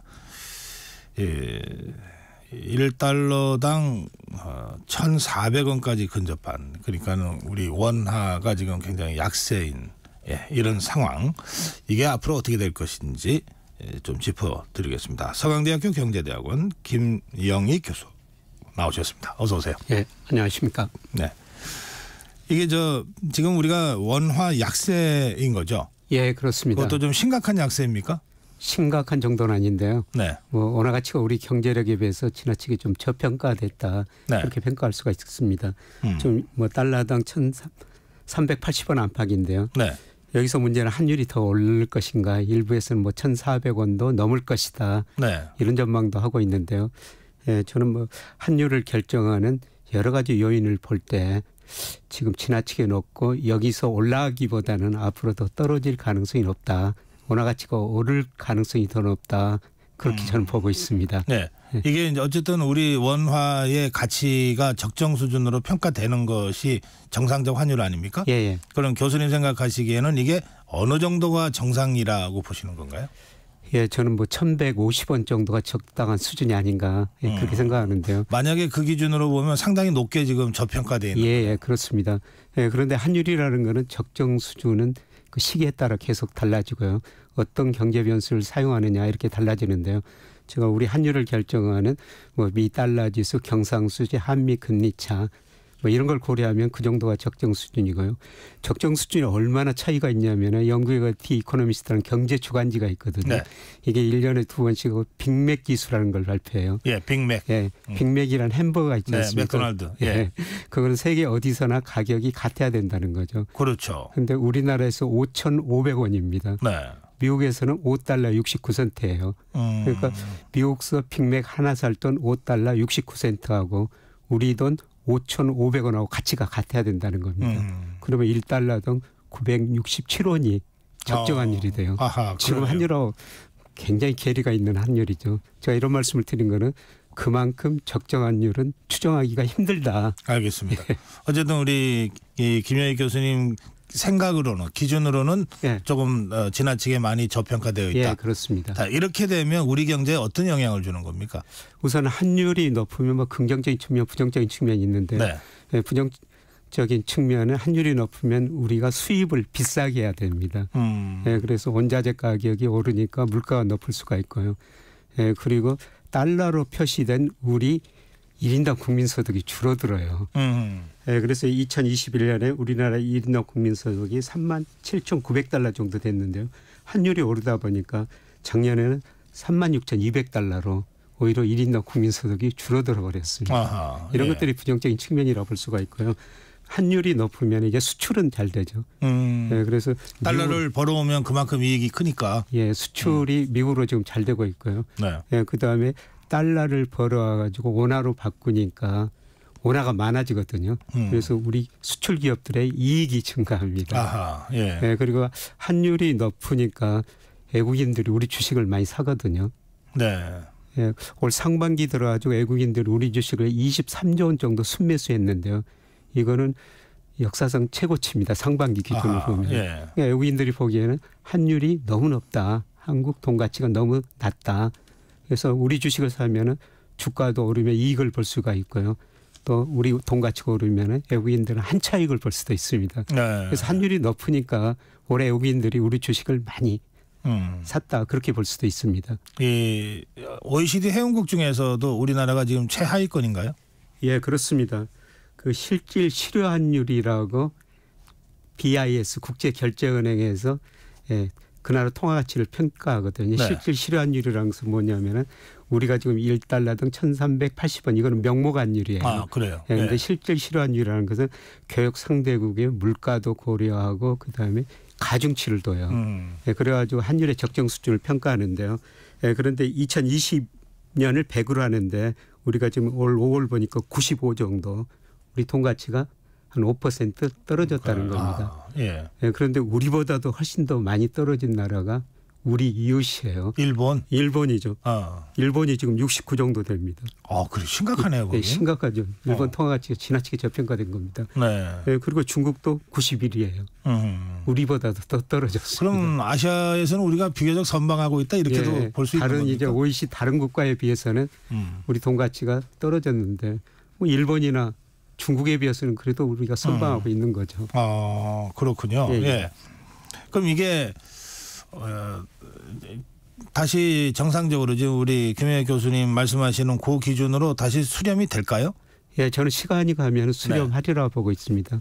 그래서 우리 환율을 결정하는 게 미 달러 인덱스거든요. 네. 근데 당연하죠. 미 달러 가치가 오르면 우리 돈 가치는 떨어지는 거니까요. 예, 그런데 앞으로 달러 가치가 좀 떨어질 가능성이 있어요. 우선은 9월 가면은 미국이 금리를 인하할 것이다. 그런데 네. 당장 다음 주에 미국이 금리를 결정하는 FOMC 있거든요. 네. 그런데 일부 의원들은 다음 주에 인하해야 된다고 이렇게 주장하는 분도 그래요? 있어요. 예. 예. 연준회가 통화정책 목표가 물가 안정하고 고용 극대화인데요. 물가 상승률이 지금 낮아지고 있습니다. 네. 예, 그리고 실업률이 작년 4월에 3.4%였는데 올 6월 보니까 4.1%로 올라갔습니다. 그래서 물가 상승은 낮아지고 고용 증가세 둔화도 실업률 올라가니까요. 미국이 금리를 인하해야 된다. 네. 이런 주장이 나오고 있는 거죠. 미국이 금리를 인하하면 달러 가치가 하락합니다. 예, 그리고 원화 가치는 오르게 되는 거죠. 네. 예, 그리고 최근에 그 엔달러가 정말 그 161엔까지 갔었거든요. 엔화 가치가 정말 뭐 38년 만에 최저치 기록했었죠. 네. 예, 그런데 161엔 같은 게 최근 155엔 안팎에서 움직이고 조금 있어요. 회복되고 있습니까? 예. 예. 왜 그러냐면은 엔달러율을 결정하는 가장 중요한 요소가 미국하고 일본하고 10년 국채 수익률 차이예요. 네. 그러니까 돈이라는 게 눈이 있어가지고 수익률 높은 데로 이동하거든요. 아하. 그동안 미일 금리 차가 커가지고 돈이 미국으로 갔는데 그 차이가 서서히 좀 축소되고 있습니다. 네, 그래서 일본 돈이 미국으로 덜 가면서 엔달러율이 오르고 엔화 가치 지금 오르고 있죠. 사실 우리 돈 가치가 올해 많이 떨어진 거는 여러 가지 요인도 있지만은 우리 상품이 국제 시장, 세계 시장에서 일본 상품은 아직도 경쟁 관계에 있는 상품이 있거든요. 네. 엔화가 약세되니까 우리 돈 가치도 떨어질 수밖에 없었죠. 근데 최근에 엔화가 강세되니까 우리 환율도 떨어질 수도 있다는 겁니다. 저는 또 돈에 눈이 있는 줄 몰랐는데. 그렇군요. 예. 근데 이제 우리 원화가 달러 대비해서 자꾸 가치가 떨어지면 그러면 이제 이를테면 우리가 이제 IMF 그 외환 위기를 겪었기 때문에 이런 환율 얘기만 나오면 늘 좀 트라우마가 있어요. 그렇죠. 이거는 결과적으로 우리가 보유하고 있는 달러가 줄어든다는 뜻이 되는 것 아닙니까? 이런 문제는 어떻게 봐야 됩니까? 우리 한국은행 외환시장에 좀 개입하면서 외환 보유액이 뭐 좀 줄어들기는 줄어들었어요. 예, 그래도 뭐 4,122억 달러 정도 되는데요. 이 정도는 큰 문제가 아닌 것 같고요. 네. 예, 저는 그동안 우리 외환 당국이 그래도 대응을 좀 잘했지 않느냐.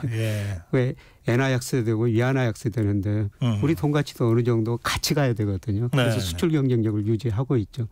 그래서 부분적으로 시장 개입했고요. 그런데 미 재무부가 그 환율 보고서라는 걸 작성하거든요. 1년에 그 2번씩 작성하는데 이번과 환율 보고서를 보니까 중국, 일본은 환율 관찰 대상국으로 정해놨어요. 관찰 대상국. 너네들 환율 조작 잘못하면은 제재 가하겠다 그러는데 우리는 여기서 뺐거든요. 거기서 빠졌죠. 이런 거 보니까 뭐 물론 그 조건에 맞지 않아서 우리는 제외하기는 했는데 이런 거 보면 그래도 우리 정책 당국이 아직까지는 대응을 잘하고 있지 않느냐 그렇게 평가가 됩니다. 그래요. 그런데 중국이 있잖아요. 그 기준금리를 전격 인하했다는 소식이 들어왔는데 이건 어떤 일입니까? 중국 경제가 지금 내수가 별로 안 좋습니다. 그리고 다른 나라는 물가를 걱정하고 있는데요. 중국은 오히려 디플레이션을 걱정하고 있어요. 중국 소비자 물가 상승률이 0%대거든요. 그만큼 물가 상승이 낮으니까 중국은 금리를 인하할 수가 있죠. 중국이 이제 금리를 인하하면은 이하나 가치가 떨어질 것이다. 그러면 이하나 가치가 떨어지면은 우리 환율하고 원달러 환율로 이한달러 환율 상관계수가 2009년 이후로 보니까 0.7이나 돼요. 거의 같은 방향으로 움직이죠. 그리고 중국이 금리 인하하고 이하나 가치가 떨어지면 우리 원화 가치도 떨어질 것이다. 그런 우려가 있습니다. 그리고 지금 미국이 대선을 앞두고 대통령 후보들이 중국 수입 상품에다 관세를 엄청 부과하겠다고 그런 이야기를 하고 있지 않습니까? 특히 트럼프 전 대통령은 중국산 전기차에 관세를 100% 부과하겠다. 그러면 그 중국이 대응하는 방법은 중국 위안화 가치를 좀 떨어뜨려 버리는 겁니다. 그러면 우리 원화 가치도 떨어질 수가 있죠. 중국 위안화하고 우리 원화는 같은 방향으로 움직이니까 그런 우려는 남아 있습니다만 제가 보기에는 뭐 그 정도까지 심각한 상황은 가지 않을 것 같습니다. 이 트럼프 후보가 당선될 경우에 외교안보적으로도 상당한 변화를 예상하는 전문가들이 많은데 이 환율이나 이 무역 이 부분에 있어서도 상당한 변화가 예상이 되는 건가요? 요새 그 증권시장에서 트럼프 트레이드라고 그러는데요. 트럼프가 대통령이 되면은 관세를 부과하니까 미국 물가가 오르고 미국 물가가 오르면은 미국 연준이 금리를 올리면서 달러 가치가 오를 것이다. 이런 이야기도 많이 나오는데요. 그러면 지금 달러를 사둬라 이렇게 됩니까? 그런 건 아닌 것 같습니다. 제가 그런 건 아직 아니고요. 지금 아까 말씀드렸습니다마는 미국 소비 증가세가 둔화되면서 미국 경제 성장이 낮아지고 물가 상승률도 떨어지고 그다음에 고용 증가세가 둔화도 실업률을 올리고 있거든요. 그래서 오히려 미국이 금리를 조만간 인하할 거라는 거죠. 인하하면은 달러 가치가 떨어지게 되는 거죠. 그러네요.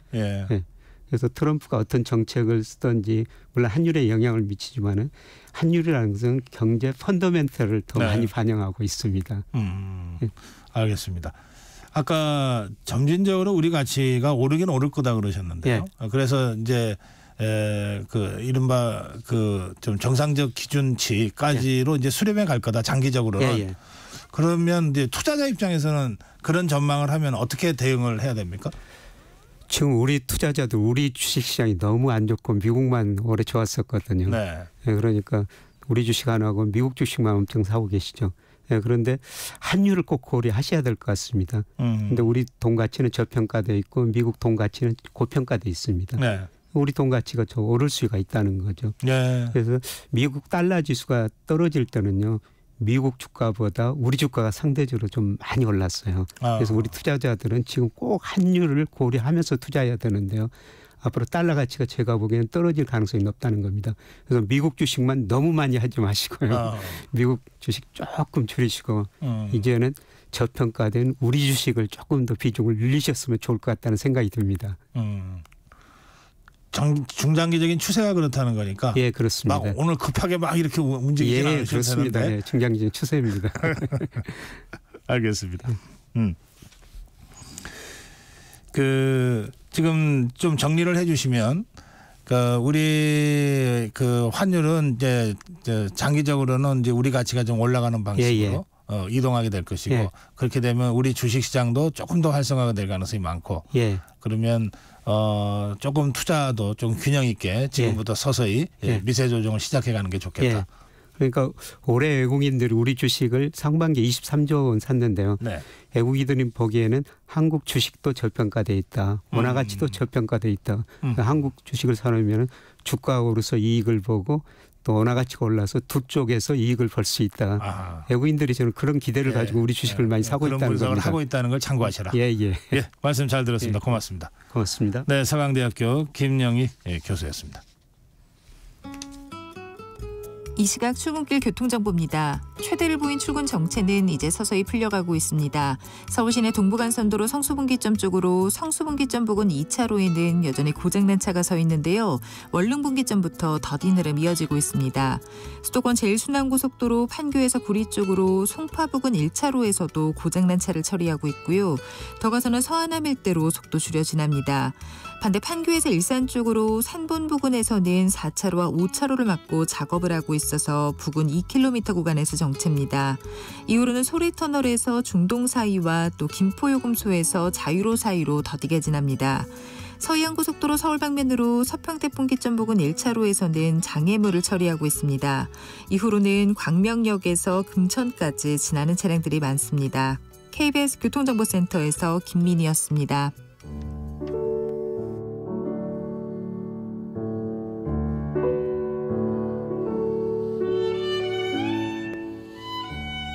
네, 매주 목요일 문화 이슈를 다루는 문화 이슈입니다. 김원식 문화평론가입니다. 어서 오세요. 네, 안녕하세요. 네, 김민기 선생이 영면에 들었군요. 네, 그렇습니다. 어제 오전 8시쯤 이제 서울대병원 장례식장에서 발인식을 마쳤는데요. 고인이 운영했던 대학로 옛 학전을 마지막으로 들렸습니다.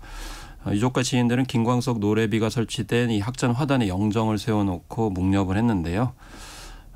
사실 이 앞에는 시민들이 놓았던 꽃과 막걸리, 맥주, 소주 등으로 빼곡하게 이제 자리를 했습니다. 유족 품에 안긴 영정은 소극장을 천천히 둘러봤고요. 영정이 밖으로 나와서 운구차로 향하는 순간에 고인의 대표곡인 아침 이슬이 흘러나왔습니다. 이날 비가 참 많이 왔는데요.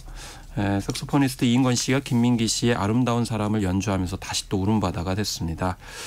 이 연주가 끝나도 자리를 뜨지 못하니까 이 가족장으로 하시기로 했으니 우리는 여기에서 선생님을 보내드리자라는 배우 장현성 씨의 말에 따라서 발걸음을 옮기기 시작했습니다. 지난해 가을 위암 4기 판정을 받았고요. 그동안 투병을 해왔습니다. 근데 최근에 너무 급격히 악화돼서 21일 세상과 작별을 하게 됐습니다. 그 세상을 떠나기 전에 고맙다, 미안하다 이런 말들을 남겼다고 하는군요. 네, 그렇습니다. 그래서 뭐 뒷것이라고 평소에 표현을 했습니다. 그래서 앞에서 이제 전면에 등장하지 않고 후원하고 지원하는 역할을 많이 해왔었는데 사실은 이 학전 같은 경우에는 좀 운영이 많이 어려웠었거든요. 네. 그래서 이제 고군분투했는데 이런 복합적인 심정이 이제 표현이 된 것 같습니다. 이 1971년에 정규일집 김민기를 발매하면서 이렇게 정식으로 데뷔한 가수인데 일반적으로는 요즘에는 잘 이제 모르시는 분들이 상당히 많이 있더라고요.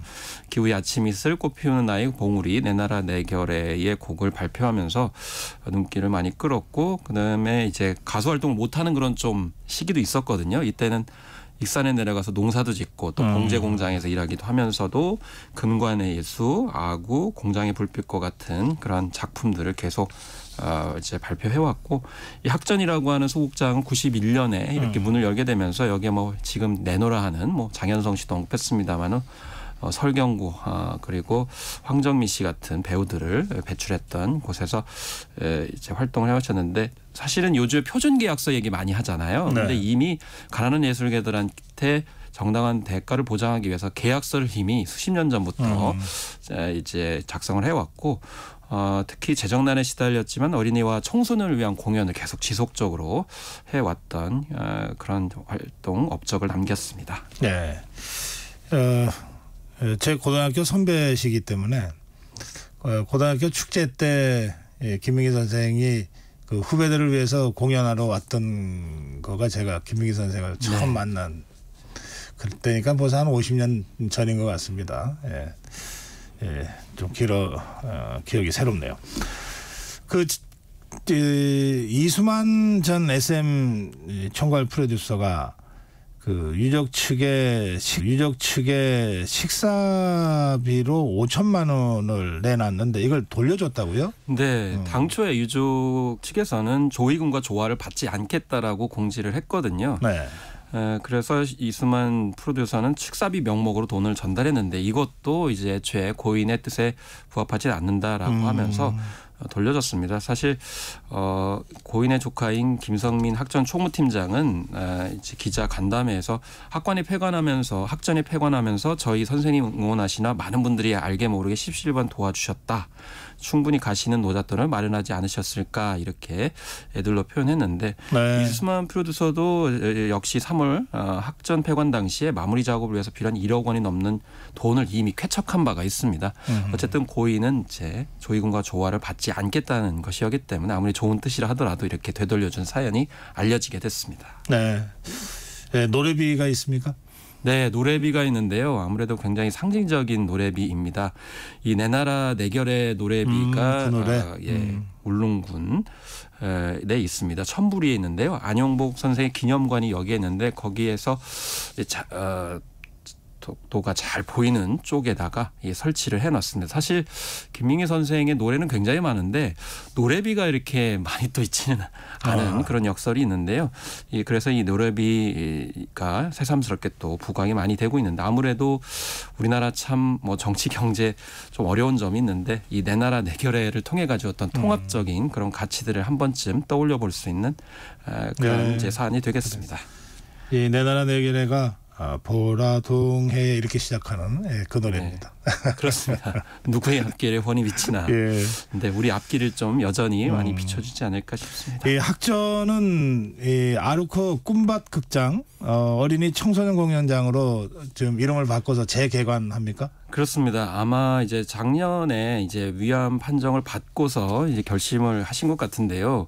그동안 학전이 많이 어려웠습니다. 요즘에 아시다시피 소극장들이 어렵잖아요. 네. 뭐 뮤지컬이라 하더라도 대형 작품들을 위주로 해서 주목을 많이 받고 있는데 그런 와중에 이제 운영에서 손을 떼고 이것을 문화체육관광부 한국문화예술위원회에서 임차해가지고 리모델링해서 이름을 아르코 꿈밭 극장으로 이렇게 문을 열었습니다. 아무래도 고인이 아이들, 그러니까 미래 세대를 위해서 그동안 많은 작품들을 해왔기 때문에 그 연장선상에서 다시 공개를 한 것인데요. 물론 이제 아직은 뭐 여러 가지 노후 건물 때문에 좀 문제점이 있습니다만은 앞으로 이제 대중음악과 공연 역사에 관련된 그런 아카이브 자료 네. 이런 것들을 마련하기도 한다고 하는데 이 리모델링 금액을 마련하는 방법 그래서 어린이 꿈밭 펀딩을 생각하고 있다라는 그런 이제 계획도 밝혔습니다. 그래서 앞으로 고인의 뜻을 이어서 미래 세대를 위한 그런 문화 예술 공간으로 거듭났으면 좋겠다는 예술인들의 바람이 되겠습니다. 고향이 전라북도 익산.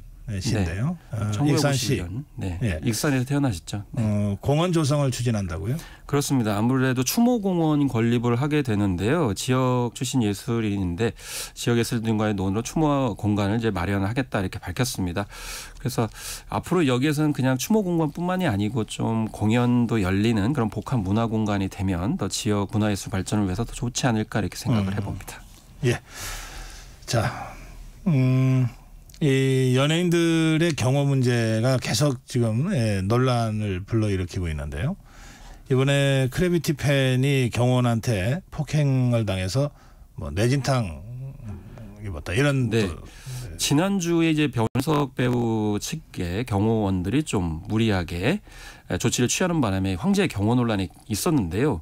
이번 주에 다시 또 이런 비슷한 일이 벌어졌습니다. 크래비티 멤버들이 공항을 빠져나와서 차에 타는 순간 10대 팬이 이제 달려든 모양입니다. 그러니까 이제 경호원이 제지하는 과정에서 몸싸움도 있었고 또 실랑이도 있었습니다. 그런데 이 10대 팬이 집에 가서 좀 머리가 아파서 병원을 찾아봤더니 뇌진탕 진단을 받았다는 언론 보도가 나왔습니다.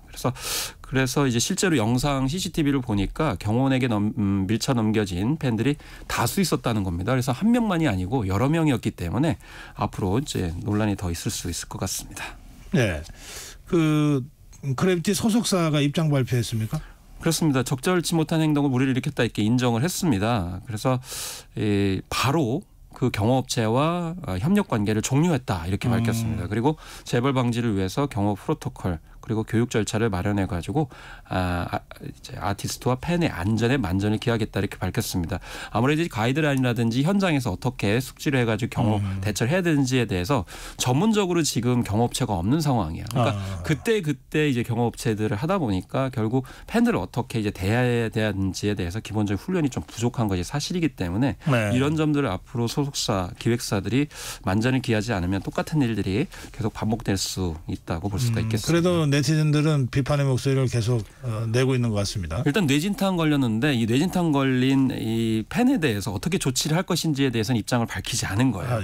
예를 들면 피해자 치료비를 전액 어떻게 하겠다든지 또 이제 여러 명이 넘어졌는데 그러면 그 팬들 중에 또 다치는 사람이 없는지를 좀 찾아가지고 대처를 하겠다. 이런 구체적으로 밝혀야 되는데 좀 원론적인 이야기들을 하는 바람에 여전히 네. 미숙하다라는 지적이 나오고 있는 것이죠. 그러네요. 뭐 지금이라도 빨리 후속 조치가 있어야 될 것 같으네요. 네. 그 변우석 씨 경우에 그 경호 책임자가 경찰에 소환당했습니까? 그 지금 경호원이 그때 당시에 6명이 경호를 했는데요. 그중에 3명 정도가 아마 직접적으로 관련이 있을 거라고 이제 내사를 하고 있습니다. 지금 단계에서는 이제 최종 책임자한테 전체적인 상황을 지금 조사를 하고 있는 상황이고 이 이후에 3명에 관련돼 가지고 본격적인 수사를 하겠다. 그래서 형법상 업무 방해죄, 강요죄, 폭행죄를 위반했는지를 이제 보겠다는 건데요. 그 이유는 이제 항공권 검사를 자의적으로 했다는 점. 그렇죠. 예, 그리고 플래시를 눈에다가 쏘였다는 점. 이런 점들이 이제 폭행 등의 이제 관련 죄와 관련이 있다 이런 이제 잠정적인 추정을 하고 있습니다. 이 경호업체를 업무에서 배제했다는 보도가 나왔지만 또 이게 부인하는 얘기도 나오고 이게 좀 혼란스럽네요. 이게 사실 그래비티 소속사 좀 비교가 되는 거죠. 앞서서 말씀드렸던 그래비티 소속 같은 경우는 바로 업무 관계를 배제했다고 하는데 이 변우석 씨 측 같은 경우는 지금 아직 경호업체와 뭐 이제 업무 배제를 했다는 보도가 나왔는데 이걸 인정하지 않고 그런 일이 없다라고 얘기를 했거든요. 네. 그런 점에서 오히려 아니라 하더라도 업무상의 어떤 관계 종료는 해야 되지 않을까 이런 지적들이 나오고 있는 것입니다. 변우석 씨 과잉 경호 논란이 인권위 안건으로 올라갔습니까? 네, 인권위 안건으로 올라갔습니다. 그래서 인권 침해죠. 왜냐하면 항공권 검사를 할 수 있는 거는 공항에서도 수사기관만이 할 수 있는 그런 측면일 수가 있기 때문에 특히 특수경비원들로부터 손지갑 등 소지품 개장 검사를 받아가지고 인격적인 모욕감을 느꼈다고 2003년에 이제 민원이 제기된 바가 있습니다. 그렇기 때문에 여기에 준해서 국가인권위원회가 조사를 할 것으로 이렇게 전망이 되고 있습니다. 이른바 사생 팬들의 극성 때문에 불가피하다고 설명을 하지만 어쨌든 그 접점을 잘 지켜나가지 못한 부분은 좀 있는 것 같아요. 중요한 거는요. 공항은 일반 시민들이 이용하는 국민의 공간이에요. 근데 일부 연예 기획사 같은 경우 그걸 홍보로의 수단으로 삼는 경우도 있고 사생 팬들은 자신의 욕망을 충족하는 공간을 사용하는데 이런 일은 사적 욕망 차원에서 좀 자제가 돼야 됩니다. 네, 문화 이슈 김원식 평론가였습니다. 7월 25일 목요일 정격 기사 여기서 인사드립니다. 고성국이었습니다.